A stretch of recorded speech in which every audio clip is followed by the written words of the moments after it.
আসসালামু আলাইকুম সুপ্রিয় শিক্ষার্থীবৃন্দ, আপনারা কেমন আছেন সবাই? এর আগের ক্লাসে আমরা আলোচনা করেছিলাম যে অনুশীলনী 1.2 এর 17 পর্যন্ত। আজ আমি আলোচনা করব 18 থেকে শুরু করে 18 নম্বর কোশ্চিনটা। এখানে বলা হয়েছিল যে কোনো বাগানে 18টি চারা গাছ বর্গাকারে লাগাতে গিয়ে 36টা গাছ বেশি হলো, প্রত্যেক সারিতে চারা গাছের সংখ্যা নির্ণয় করতে হবে। এখানে 1800টি চারা গাছ বর্গাকারে লাগাতে গিয়ে, বর্গাকারে লাগানো বলতে চারদিকে সমান করে লাগাতে গিয়ে 36টা গাছ বেশি হয়েছে, এই 36টা গাছ অবশিষ্ট হয়েছে। তাহলে প্রত্যেক সারিতে চারা গাছের সংখ্যা নির্ণয় করতে হবে। যেহেতু 36টা চারা গাছ বেশি হয়েছে, তাহলে আমরা প্রদত্ত সংখ্যাটা থেকে আগে 36টা বিয়োগ করে দিব। আচ্ছা, তাহলে আমরা লিখব যে চারা গাছের সংখ্যা হবে বা বর্গাকারে বর্গাকারে বর্গাকারে সমাধান সমাধান বর্গাকারে বর্গাকারে সাজাতে বর্গাকারে সাজাতে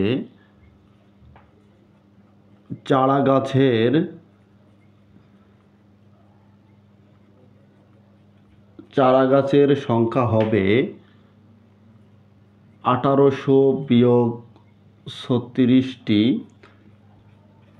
এখানে সমান চিহ্ন দেওয়া যাবে না, ফলাফলে সবসময় সমান চিহ্ন দিতে হয়। তাহলে আমরা বিয়োগ করে দিব। 10 থেকে 6 চলে গেলে 4 হাতে 1, 3 আর 1 4, 10 থেকে 4 গেলে 6 হাতে 1, তাহলে 1764টি হয়ে যাবে। মানে 1800 থেকে যদি আমরা 36 বাদ দিই, 10 থেকে 6 গেলে 4 হাতে 1, 3 আর 1 4, 10 থেকে 4 গেলে 6 হাতে 1, 8 থেকে 1 গেলে 7, 1764টি চারা গাছের সংখ্যা। আমরা এটার বর্গমূল নির্ণয় করব। এটার বর্গমূল যা হবে বা এটাকে বর্গমূল করলে যে সংখ্যাটা পাওয়া যাবে সেটাই হবে প্রত্যেক সারিতে চারা গাছের সংখ্যা। যেহেতু এখানে 36টা চারা গাছ বেশি ছিল, আমাকে 36টা চারা গাছ বিয়োগ করতে হবে। আমরা বিয়োগ করে ফেলছি, তাহলে চারা গাছের সংখ্যা আসতেছে 1764টি। তাহলে এখানে ভাষাটা লিখতে হবে যে 17 ভাষাটা লিখতে হবে যে 1764 এর বর্গমূল হবে নির্ণেয় চারা গাছের বা নির্ণেয় প্রত্যেক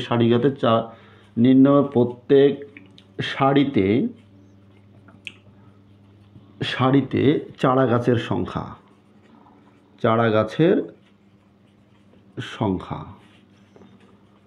এখানে।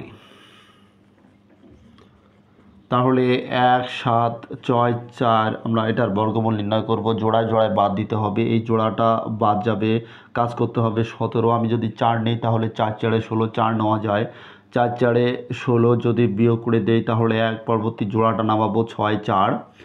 এবারে 4-এর ডাবল নিতে হবে 8। এখানে একক স্থানীয় অঙ্ক 4 আছে, তার মানে আমরা জানি যে কোন দুটো একই সংখ্যা গুণ করলে 4 হতে পারে। যেমন 2 আর 2 যদি আমি গুণ করি তাহলে এককে 4 হতে পারে, অথবা 8 আর 8 যদি গুণ করি, 8 8 64 এককে 4 হতে পারে। তাহলে আমি শিওর যে হয় সংখ্যাটা 4 হবে, আর না হয় সংখ্যাটা কত হবে, 2 হবে।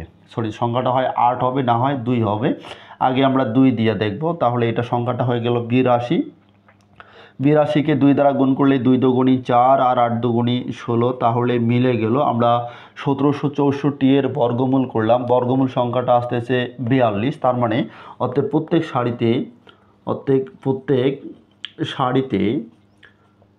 সারিতে চারা গাছের সংখ্যা হবে 42টি। আশা করি সবাই বুঝতে পারছেন। এই অঙ্কটাতে যেহেতু 36টা চারা গাছ বেশি আছে, তাহলে আমাকে প্রদত্ত সংখ্যাটা থেকে 36টা বাদ দিতে হবে। বাদ দেওয়ার পরে আমরা যে সংখ্যাটা পাবো, ওই সংখ্যাটার বর্গমূল করলেই যেটা রেজাল্ট পাবো ওটাই হচ্ছে প্রত্যেক সারিতে চারা গাছের সংখ্যা। তাহলে আমরা বর্গমূল করলাম, বর্গমূল করে আমরা বর্গমূলের মান পাইলাম 42। তার মানে প্রত্যেক সারিতে চারা গাছের সংখ্যা হবে 42টি। আশা করি সবাই বুঝতে পারছেন। আমি পরের কোশ্চিনটা আলোচনা করব, 19 নম্বর কোশ্চিনটা। আপনারা সাথে থাকবেন। 19 নম্বর কোশ্চিনটা আমি বোর্ডে তুলতেছি, আপনারা সবাই থাকবেন, দেখবেন।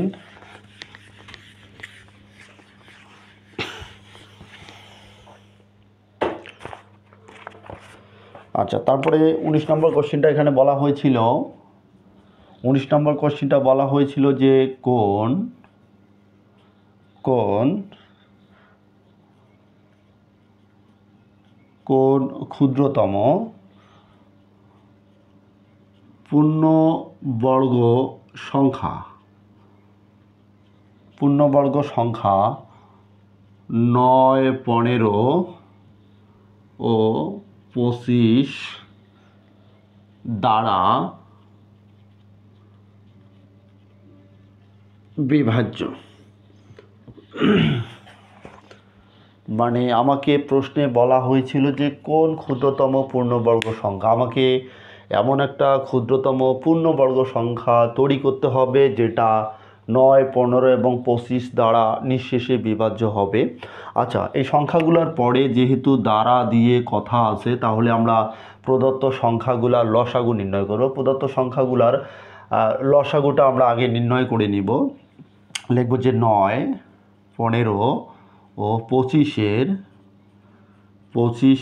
লসাগু নির্ণয় করি। যেহেতু নিঃশেষে বিভাজ্যের কথা বলা হয়েছে, তাহলে আমাকে লসাগু করতে হবে। তাহলে 9, 15 আর 25 আমরা ইউক্লিডীয় পদ্ধতিতে লসাগু নির্ণয় করব। 3 দিতে পারি, 3 তিরিকে 9, 3 পাশে 15, 25কে যায় না, 25ই থাকবে। আবার 3 দেওয়া যাচ্ছে না, 5 দিতে হবে, 3-এর 3ই থাকবে, 1 আর 5 আর ভাঙানো যাচ্ছে না। তাহলে আমরা বলতে পারি যে অতএব লসাগু সমান বলতে পারি যে 3 গুণ 3 গুণ 5 গুণ 5। আচ্ছা, যেহেতু এখানে প্রতিটা মৌলিক গুণনীয়ক, মৌলিক উৎপাদক জোড়ায় জোড়ায় আছে, যেমন 3-এর একটা জোড়া আছে, 5-এর একটা জোড়া আছে, তাহলে আমরা এই সংখ্যাগুলো গুণ করলে যা পাবো সেটা হচ্ছে একটা পূর্ণবর্গ সংখ্যা। আশা করি আপনারা বুঝতে পারছেন যে আগে আমরা এল পদ্ধতিতে ভাঙানোর পরে যদি প্রতিটা মৌলিক গুণনীয়ক যদি জোড়ায় জোড়ায় থাকে তাহলে সংখ্যাটা পূর্ণবর্গ সংখ্যা হয়, আর যদি জোড়ায় জোড়ায় না থাকে তাহলে পূর্ণবর্গ সংখ্যা হয় না। আমরা এখানে 9, 15 এবং 25 আমরা লসাগু নির্ণয় করলাম। লসাগু নির্ণয় করার কারণটা হচ্ছে যে দ্বারা বিভাজ্যের কথা বলা হচ্ছে, যখনই বিভাজ্যের কথা বলা হবে তখন আমাকে লসাগু নির্ণয় করতে হবে। লসাগু করলাম। আর মৌলিক উৎপাদকগুলো জোড়ায় জোড়ায় আছে, যেহেতু মৌলিক উৎপাদকগুলো জোড়ায় জোড়ায় আছে, তাহলে আমরা বলতে পারি যে এই সমস্ত সংখ্যা গুণ করলে বা 9, 15 এবং 25-এর লসাগুর মান যেটা হবে সেটা হবে একটা পূর্ণবর্গ সংখ্যা, আর ওটাই হবে একটা ক্ষুদ্রতম পূর্ণবর্গ সংখ্যা, আর ওটাই হবে একটা উত্তর। তাহলে 3 পাশে 15, আবার 3 পাশে 15 মানে 15 যদি আমি গুণ করি তাহলে 5, 15 এবং 75, তারপরে 15কে 15, 5, 7, 5, 12, 2, তার মানে 225। তাহলে আমরা বলতে পারি 225। তাহলে আমরা বলতে পারি যে অতএব ক্ষুদ্রতম সংখ্যাটি, অতএব ক্ষুদ্রতম পূর্ণবর্গ সংখ্যাটি হবে 225। আমি জিনিসটা আরেকবার ক্লিয়ার করে দিচ্ছি। বলা হয়েছিল যে আমাকে এমন একটা ক্ষুদ্রতম পূর্ণবর্গ সংখ্যা তৈরি করতে হবে যেটা 9, 15 এবং 25 দ্বারা নিঃশেষে বিভাজ্য। আমরা জানি যে 9, 15, 25-এর লসাগু করলে যে মানটা পাবো ওই মানটা কিন্তু এই সংখ্যাগুলোর দ্বারা নিঃশেষে বিভাজ্য। এখন যেহেতু নিঃশেষে বিভাজ্যের কথা বলা হয়েছে, তাহলে আমাকে এই সংখ্যা 3টার লসাগু নির্ণয় করতে হবে। ফার্স্ট টাইম আমরা লসাগু নির্ণয় করলাম। লসাগু নির্ণয় করার পরে দেখলাম যে মৌলিক উৎপাদকগুলো জোড়ায় জোড়ায় আছে, এবং ওই সংখ্যাগুলোকে যদি আমি গুণ করি, মানে 9, 15 এবং 25-এর যদি লসাগু করি তাহলে ফলাফল আসে 225, যা একটা পূর্ণবর্গ সংখ্যা এবং 9, 15 এবং 25 দ্বারা নিঃশেষে বিভাজ্য। আশা করি আপনারা বুঝতে পারছেন। এটা যদি আপনাদের পরীক্ষা আসে তাহলে আপনারা ফার্স্ট টাইম সংখ্যাগুলো লসাগু করবেন। লসাগু করার পর যদি সংখ্যাগুলো জোড়ায় জোড়ায় থাকে তাহলে ওই সংখ্যাটাই হবে একটা পূর্ণবর্গ সংখ্যা এবং এই সংখ্যাগুলোর দ্বারা হবে নিঃশেষে বিভাজ্য। আশা করি আপনারা বুঝতে পারছেন। আচ্ছা, এবার আমি আলোচনা করব। আচ্ছা, আমরা পরবর্তীতে আবার পরের ক্লাসে আলোচনা করব। আপনারা ভালো থাকবেন, সুস্থ থাকবেন, আমার জন্য দোয়া করবেন। আসসালামু আলাইকুম।